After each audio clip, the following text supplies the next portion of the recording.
نحمد و نصلی علی رسول الکریم اما بعد فاعوذ باللہ من الشیطان الرجیم بسم اللہ الرحمن الرحیم۔ تو دوستو بات چل رہی تھی کہ تبلیغ کے 6 صفات، تو ان میں سے 2 کے تو میں نے آپ کے سامنے ذکر کر دی مکمل۔ تو تیسرا نمبر جو ہے وہ علم اور ذکر کا ہے۔ علم کا معنی ہے کہ جاننا، مقصد یہ ہے کہ حال امر کا پہچان آ جائے، یعنی میرے اللہ اس وقت مجھ سے کیا چاہتے ہیں۔ علم کا مقصد یہ بھی ہے کہ ہم میں تحقیق کا جذبہ پیدا ہو جائے اور ہم دین کا علم اتنا سیکھیں کہ ہر کام کو اللہ کے حکم کے مطابق اور نبی کریم صلی اللہ علیہ وسلم کے سنت طریقے کے مطابق کر سکیں، حقوق اور فرائض کو پہچان سکیں، جائز اور ناجائز، حلال اور حرام کی تمیز کر سکیں۔ اللہ تبارک و تعالیٰ خود فرماتے ہیں کہ وہ لوگ جو علم رکھتے ہیں اور جو نہیں رکھتے، کیا وہ مقام و مرتبہ کے لحاظ سے دونوں برابر ہو سکتے ہیں؟ دین کے علم حاصل کرنے کی فضیلتیں لامحدود ہے۔ حدیث پاک کا مفہوم ہے کہ جو شخص دین کا علم حاصل کرنے کے لیے گھر سے نکلتا ہے، فرشتے اس کے پاؤں کے نیچے اپنا پر بچھاتے ہیں اور جنت کا راستہ ان کے لیے آسان کر دیا جاتا ہے۔ ایک حدیث میں آیا ہے کہ جس کا مفہوم یہ ہے کہ علم صرف اللہ کے لیے سیکھنا اللہ کے خوف کے حکم میں ہے، اس کی طلب و تلاش عبادت ہے، اس کا یاد کرنا تسبیح ہے، اس کا پڑھنا صلاۃ ہے، اس کے تحقیق میں بیس کرنا جہاد ہے، اس کا اہل پر خرچ کرنا قرب اللہ ہے، یعنی جنت کے راستوں کا نشان ہے۔ یہ وحشت میں جی بہلانے والا ہے، سفر کا ساتھی اور تنہائی میں ایک محدث ہے، یہ خوشی اور رنج میں دلیل ہے، یہ دشمنوں پر تلوار ہے، اس کا مطالعہ روزوں کے برابر ہے، اس سے حلال حرام کی پہچان ہوتی ہے۔ علم عمل کا امام ہے اور عمل اس کا تابع ہے۔ نیک لوگوں کو اس کا الہام کیا جاتا ہے اور بدبخت اس سے محروم رہتے ہیں۔ یہ دلوں کی روشنی، آنکھوں کا نور ہے۔ علم کی وجہ سے بندہ امت کے بہترین افراد تک پہنچ جاتا ہے۔ حق تعالی شان اس کی وجہ سے ایک جماعت علماء کرام کو بلند مرتبہ کرتا ہے۔ وہ خیر کی طرف بلانے والے ہوتے ہیں اور ایسے امام ہوتے ہیں کہ ان کے نشان قدم پر چلا جائے۔ فرشتے ان سے دوستی کی رغبت کرتے ہیں اور اپنے پروں کو برکت اور محبت کے طور پر ان پر ملتے ہیں۔ ہر تر اور خشک چیز ان کے لیے رحمت کی دعا کرتے رہتے ہیں اور مغفرت کی دعا کرتے رہتے ہیں، حتیٰ کہ سمندروں کی مچھلیاں، جنگل کے درندے اور چوپائے تک بھی دعائے مغفرت کرتے رہتے ہیں۔ سرور کونین صلی اللہ علیہ وسلم کے ارشاد کا مفہوم ہے کہ ایک فقیہ عالم شیطان پر 1000 عابدوں سے زیادہ باری ہے۔ مطلب یہ ہے کہ جاہل آدمی کتنا ہی عابد ہو، شیطان کو اس پر قابو پا لینا آسان ہے، مگر عالم پر قبضہ کرنا مشکل ہے۔ عالم کی فضیلت جاہل عابد پر ایسی ہے جیسے چاند کی تاروں پر۔ انبیاء علیہ السلام اپنے ورثہ میں روپے پیسہ نہیں چھوڑا کرتے، بلکہ ان کا ورثہ تو علم ہوا کرتا ہے۔ جس نے علم حاصل کر لیا وہ بہت بڑے حصے کا مالک ہو گیا۔ حضور اقدس صلی اللہ علیہ وسلم نے ارشاد فرمایا کہ اے ابو ذر، اگر تو صبح کو جا کر ایک آیت کلام اللہ شریف کی سیکھ لے تو نوافل کی 100 رکعات سے افضل ہے، اور اگر ایک باب علم کا سیکھ لے، خواہ اس وقت وہ معمول بہا ہو یا نہ ہو، تو 1000 رکعات نفل پڑھنے سے بہتر ہے۔ حضور اقدس صلی اللہ علیہ وسلم کے ارشاد کا منقول ہے کہ تم میں سے بہتر وہ شخص ہے جو قرآن شریف کو سیکھیں اور سکھائیں۔ ایک روایت کا مفہوم ہے کہ طالب علم اگر اپنی سعی میں کامیاب ہو گیا اور علم حاصل کر لیا تو اس کو 2 اجر ملتا ہے، ورنہ 1 اجر تو اس کا کہیں گیا ہی نہیں۔ جو شخص صبح شام مسجد میں گیا اور اس کی غرض صرف یہ تھی کہ کسی نیک بات کو سیکھیں یا سکھائیں تو اس کو کامل حج کا ثواب ملتا ہے۔ ایک شخص حضور اقدس صلی اللہ علیہ وسلم کی خدمت میں حاضر ہوا۔ آپ اس وقت مسجد میں ایک سرخ رنگ کے بچھونے پر تشریف رکھتے تھے۔ اس وقت حاضر ہو کر عرض کیا کہ میں علم حاصل کرنے کی غرض سے آیا ہوں۔ آپ صلی اللہ علیہ وسلم نے فرمایا، طالب علم کو مبارک ہو۔ طالب علم کو فرشتے گھیر لیتے ہیں اور اس کی زیارت کے لیے ملائکہ اس قدر جمع ہوتے ہیں کہ اوپر تلے جمع ہوتے ہوئے آسمان و دنیا تک پہنچ جاتے ہیں۔ کسی اچھے کام کی ہدایت کرنے والوں کو اس کام پر عمل کرنے والوں کے برابر اجر ملتا ہے۔ انسان کے مرنے کے بعد مسلمان کے تمام اعمال منقطع ہو جاتے ہیں لیکن چند چیزوں کا اجر جاری رہتا ہے۔ ان میں سے ایک علم ہے جس کو سیکھا اور دوسروں کو سکھا کر اس کو پھیلایا۔ علم دو طرح کا ہے، مسائل کا اور فضائل کا۔ مسائل سے عمل کی شکل بنتی ہے اور فضائل سے اس کے اندر روح پیدا ہوتی ہے۔ مسائل تو علماء کرام اور مفتیان کرام کی خدمت میں جا کر معلوم کیے جائے، دوسروں میں علم کا شوق پیدا کیا جائے، فضائل سنائے جائیں، خود تعلیم کے حلقوں میں بیٹھا جائیں، فضائل کی تعلیم باقاعدگی سے مسجدوں اور گھروں میں کیا جائے، اللہ سے رو کر علم نافع مانگا جائے۔ علم کے ساتھ ذکر ضروری ہے تاکہ ہمارے دلوں میں خشوع اور نرمی پیدا ہو۔ ذکر کا مقصد ہے کہ اللہ تبارک و تعالیٰ کی ذات کا دھیان نصیب ہو جائے۔ حال کا امر معلوم کر کے اللہ کے دھیان کے ساتھ اپنے آپ کو اس عمل میں لگا دینا، یہ ذکر ہے۔ قرآن مجید میں ہے کہ اللہ تبارک و تعالیٰ کو کثرت سے یاد کرو تاکہ تم کامیابی پا سکو۔ دوسری جگہ ہے کہ اللہ کا ذکر کثرت سے کرو اور صبح شام اس کی تسبیح کرو۔ اللہ تبارک و تعالیٰ کے ذکر کے فضائل قرآن حدیث میں بے شمار بیان ہوئے ہیں۔ فرمایا کہ جنت کے 8 دروازے ہیں، ان میں سے ایک ذکر کرنے والوں کے لیے ہے، ذاکرین اس میں سے مسکراتے ہوئے داخل ہوں گے۔ حضور اقدس صلی اللہ علیہ وسلم کا ارشاد ہے کہ جو شخص اللہ کا ذکر کرتا ہے اور جو نہیں کرتا، ان دونوں کی مثال زندہ اور مردہ کسی ہے۔ ذکر کرنے والا زندہ اور ذکر نہ کرنے والا مردہ ہے۔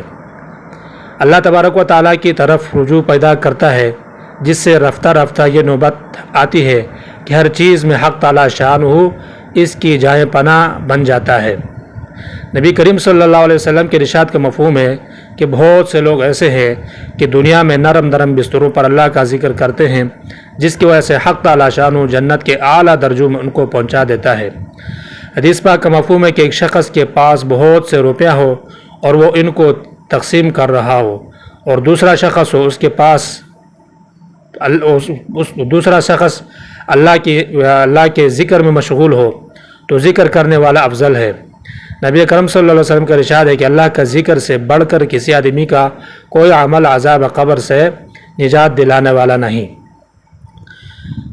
اللہ تبارک و تعالیٰ سے دعا ہے اللہ تبارک و تعالیٰ ہمیں ہر وقت ذکر کرنے کی توفیق عطا فرمائے۔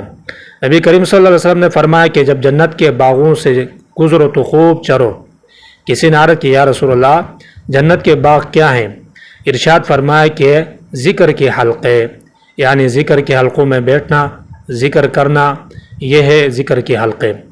حضور اکرم صلی اللہ علیہ وسلم کے ارشاد کا مفہوم ہے کہ جو لوگ اللہ کے ذکر کے لیے جمع ہو اور ان کا مقصد صرف اللہ ہی کی رضا ہو، تو آسمان سے ایک فرشتہ ندا کرتا ہے، یعنی اعلان کرتا ہے کہ تم لوگ بخش دیے گئے اور تمہاری برائیاں نیکیوں سے بدل دیے گئے۔ لہٰذا ہمیں چاہیے کہ ہم ہر وقت اللہ تبارک و تعالیٰ کا ذکر کریں تاکہ اللہ کی ذات کا دھیان نصیب ہو۔ خصوصاً صبح و شام کی پابندی کریں، کم از کم 3 تسبیحات ہم روزانہ ضرور کریں، صبح و شام۔ تیسرا کلمہ درود شریف، استغفار، ان تینوں اذکار کی بہت فضیلت آئیں۔ تیسرا کلمہ حضور اکرم صلی اللہ علیہ وسلم کے ایک قول کے مفہوم کے مطابق سبحان اللہ کا ثواب احد پہاڑ سے زیادہ ہے، لا الہ الا اللہ کا ثواب احد سے زیادہ ہے، الحمدللہ کا ثواب احد سے زیادہ ہے، اللہ اکبر کا ثواب احد سے زیادہ ہے۔ ایک دفعہ حضور اکرم صلی اللہ علیہ وسلم نے حضرت امام ام ہانی رضی اللہ تعالی عنہ سے فرمایا کہ سبحان اللہ 100 مرتبہ پڑھا کرو، اس کا ثواب ایسا ہے گویا تم نے 100 غلام عرب آزاد کیے۔ الحمدللہ 100 مرتبہ پڑھا کرو، اس کا ثواب ایسا ہے گویا کہ تم نے 100 گھوڑے مع سامان و لگام وغیرہ اللہ تبارک و تعالیٰ کے راستے میں دے دیے۔ اللہ اکبر 100 مرتبہ پڑھا کرو، یہ ایسا ہے کہ گویا تم نے 100 اونٹ قربان کیے، ذبح کیے اور وہ قبول ہو گئے اللہ تبارک و تعالیٰ کے راستے میں۔ اور لا الہ الا اللہ 100 مرتبہ پڑھا کرو، اس کا ثواب تمام آسمان زمین کے درمیان خلا کو بھر دیتا ہے، اس سے بڑھ کر کسی کا کوئی عمل نہیں جو مقبول ہو۔ ایسے ہی لا حول ولا قوت الا باللہ کی بہت فضیلت ہے کہ یہ جنت کے خزانوں میں سے ایک خزانہ ہے، جنت کے دروازوں میں سے ایک دروازہ ہے، جنت کا ایک پودا ہے، اور یہ کلمہ 99 بیماریوں کا دوا ہے۔ اسی طرح سبحان اللہ بحمدہ سبحان اللہ العظیم اللہ کے محبوب کلمے ہیں، زبان پر ہلکے، ترازو میں وزنی اور رحمان کو بہت محبوب ہیں۔ 100 مرتبہ پڑھنے پر 1,24,000 نیکیاں لکھی جاتی ہیں۔ درود شریف حضور صلی اللہ علیہ وسلم کے احسانات کو سامنے رکھ کر کثرت سے درود پاک پڑھنا، کم از کم 100 دفعہ صبح و شام جو شخص ایک دفعہ درود پڑھتا ہے اللہ اس پر 10 مرتبہ رحمتیں بھیجتے ہیں، 10 خطائیں معاف کرتے ہیں، 10 درجے بلند کرتے ہیں۔ حضور اقدس صلی اللہ علیہ وسلم کا ارشاد ہے کہ بے شک قیامت میں لوگوں میں سے سب سے زیادہ مجھ سے قریب وہ شخص ہوگا جو سب سے زیادہ مجھ پر درود بھیجے۔ آپ کا ارشاد نقل کیا کہ جو شخص صبح شام مجھ پر 10 مرتبہ درود پڑھے اس کو قیامت کے دن میری شفاعت پہنچ کر رہے گی۔ حضور اقدس صلی اللہ علیہ وسلم کے ارشاد کا مفہوم ہے کہ مجھ پر درود پڑھنا پرصلات پر گزرنے کے وقت نور ہے، اور جو شخص جمعے کے دن 80 دفعہ مجھ پر درود بھیجے اس کے 80 سال کے گناہ معاف کر دیے جائیں گے۔ استغفار انسان اپنے گناہوں کو سامنے رکھ کر خوب دھیان کے ساتھ اللہ سے توبہ اور معافی مانگے۔ خود اللہ پاک اپنے قرآن میں ارشاد فرماتے ہیں کہ اے مومنو اللہ کے آگے خوب سچی پکی توبہ کرو۔ رسول اللہ صلی اللہ علیہ وسلم نے فرمایا کہ تم زیادہ سے زیادہ اللہ کے سامنے استغفار کیا کرو، اس لیے کہ میں خود بھی 100 مرتبہ استغفار کرتا ہوں۔ آپ نے فرمایا کہ قسم ہے اس قادر مطلق کی جس کے قبضے میں میری جان ہے، اگر تم اتنی خطائیں بھی کرو کہ ان خطاؤں سے زمین و آسمان بھر جائے اور پھر بھی تم اللہ سے مغفرت طلب کر لو تو اللہ پاک ضرور تمہاری خطاؤں کو بخش دے گا۔ اور قسم ہے اس ذات کی جس کے ہاتھ میں مجھ محمد صلی اللہ علیہ وسلم کی جان ہے، اگر بالفرض تم بالکل خطائیں نہ کرو تو اللہ تبارک و تعالیٰ سے قوم کو پیدا کرے گا جو خطائیں کریں اور پھر اللہ تبارک و تعالیٰ سے مغفرت طلب کریں اور وہ ان کے گناہوں کو معاف کر دے۔ ایک حدیث کا مفہوم ہے کہ جو شخص چاہے کہ قیامت کے دن اس کا نامہ اعمال اس کو خوش کر دے تو اس کو کثرت سے توبہ و استغفار کرتے رہنا چاہیے۔ ان تسبیحات کے ساتھ دن اور رات کی صبح و شام کی مصنون دعاؤں کا اہتمام کیا جائے اور قرآن مجید فرقان حمید کی باقاعدگی سے تلاوت کی جائے۔ رسول اللہ صلی اللہ علیہ وسلم نے فرمایا کہ قرآن پڑھا کرو، اس لیے کہ قرآن قیامت کے دن اپنے پڑھنے والوں کی شفاعت کرنے کے لیے آئے گا۔ اللہ کے کلام کو تمام کلاموں پر ایسی ہی فضیلت اور فوقیت حاصل ہے جیسے خود اللہ تبارک و تعالیٰ اپنے تمام مخلوق پر۔ جس شخص نے کتاب اللہ کا ایک حرف پڑھا اس کے لیے ایک نیکی ہے، اور ہر نیکی کا ثواب کم از کم 10 گنا ہوتا ہے۔ قابل رشک 2 ہی شخص ہیں، ایک وہ جس کو اللہ تبارک و تعالیٰ نے قرآن کریم کی دولت عطا فرمائی اور وہ شب اور روز اس پر عمل کرتا ہے، دوسرا وہ شخص جس کو اللہ تبارک و تعالیٰ نے مال و دولت سے نوازا اور وہ شب اور روز اس مال کو خرچ کرتا رہتا ہے۔ قیامت کے دن قرآن شریف پڑھنے والے سے کہا جائے گا کہ قرآن پڑھتے جا اور بیشتی کے درجوں پر چڑھتا جا، اور ایسے ٹھہر ٹھہر کر پڑھو جیسا کہ تو دنیا میں ٹھہر ٹھہر کر پڑھا کرتا تھا۔ تیرا مرتبہ مقام وہی ہے جہاں آخری آیت پر پہنچو۔ اس سے نمبر علم و ذکر کی دوسروں کو ترغیب دی جائے، ان کے فضائل سنائے جائیں، خود بھی اہتمام کریں، دعاؤں کی قوت کو بھی بڑھائیں اور دعائیں سے مسئلہ حل کرائیں، دعائیں مانگی جائیں، اے اللہ مجھے علم و ذکر کی حقیقت نصیب فرما دے۔ اللہ تبارک و تعالیٰ سے ہر وقت دعا کی جائے، اللہ تبارک و تعالیٰ کے سامنے رو رو کر دعا کی جائے، علم و ذکر کے فضائل اپنے سامنے رکھ کر اللہ تبارک و تعالیٰ کے سامنے جھکیں، اللہ تبارک و تعالیٰ کے سامنے روئیں، اللہ تبارک و تعالیٰ سے گڑ گڑا کر اللہ تبارک و تعالیٰ سے مانگیں، اپنے مشکلات کو حل کرائیں، اپنے مسائل کو نماز کے ذریعے، روزوں کے ذریعے، نوافل کے ذریعے حل کرائیں۔ تو جو کچھ کہا گیا سنا گیا اللہ تبارک و تعالیٰ ہم سب کو عمل کرنے کی توفیق عطا فرمائے۔ وما علینا الا البلاغ۔